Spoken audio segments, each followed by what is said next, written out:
ability to treat infections and threatens many areas of medicines, including surgery. The problem has been exacerbated by the drastic decline in the development of new antibiotics. Even with greater public awareness of the scale of this problem, only 2 new antibiotics with activity against infections for which there is utmost need, those by the gram-negative bacteria, has been developed in the recent past.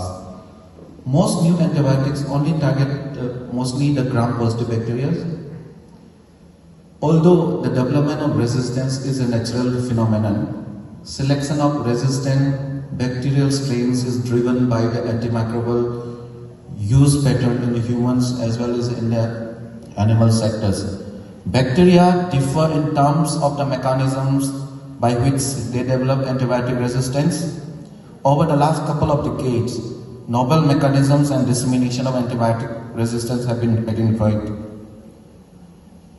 We all know about the resistance in Mycobacterium tuberculosis, the emergence of the multi-drug resistant tuberculosis, and another, the extensively drug resistance, the XDR strains causing tuberculosis, XDR-TB.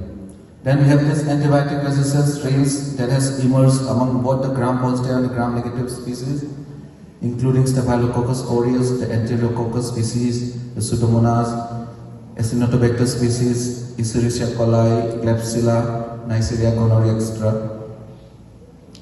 Another cause is the rise of the superbugs. These superbugs denote the multi-drug resistant organisms that can be treated only with the use of very high-end antibiotics.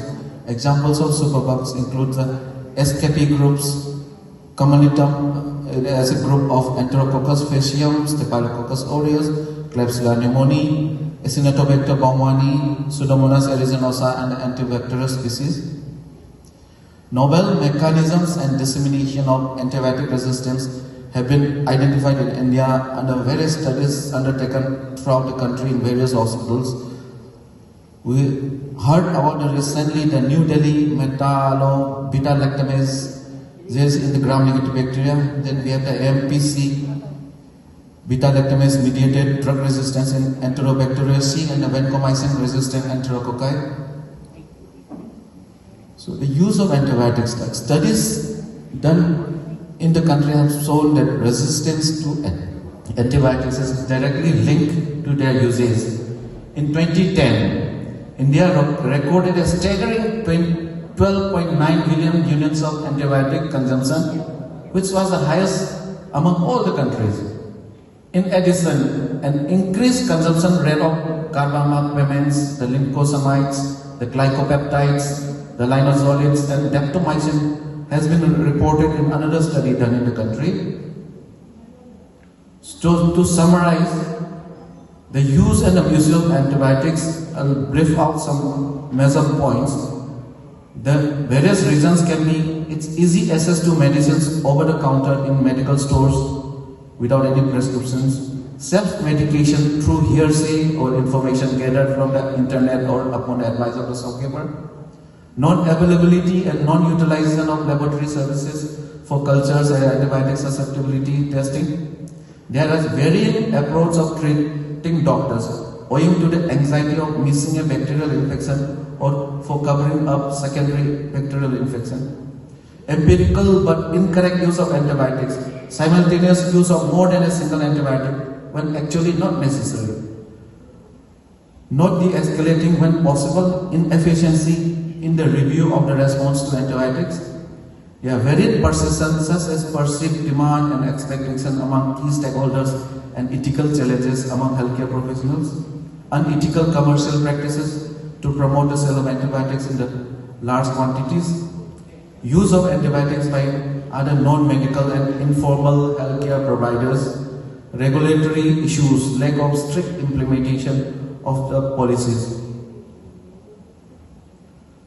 On the other part, not only misuse, but reports of overuse of antibiotics. There is an issue of underuse also. Underuse due to lack of access is also common in India. Lack of access to good quality, affordable antibiotics leads to significant mortality, especially in children. Hence, there is an urgent need to maximize access and limit excess antibiotic use. Then another very important issue leading to this problem is the non-medical uses of antibiotics. Besides the health sector, antibiotics are also used extensively in livestock, in the veterinary sectors, in the animal husbandry and the fisheries. In the agricultural sector also, antibiotics are randomly being used for therapeutic purposes as well as for promoting robust growth of plants and other agricultural products. And then another factor is the environmental pollution by means of pharmaceutical waste from livestock and hospitals is another dimension contributing to the crisis of antibiotic resistance. So we all can see in this flow chart how the antibiotic sensitive strains are undergoing varied stages of exposure in the environment ultimately develops resistance. So what the government or what the health ministry or the policymaker is doing for India? India adopted the National Plan for Antimicrobial Resistance, which is known as NAP, in 2017. India's National Action Plan for AMR was released in April 2017 by the Union Ministry of Health and Family Welfare. The current National Action Plan is comprehensive and aligns well with the WHO Global Action Plan, which was introduced in 2015.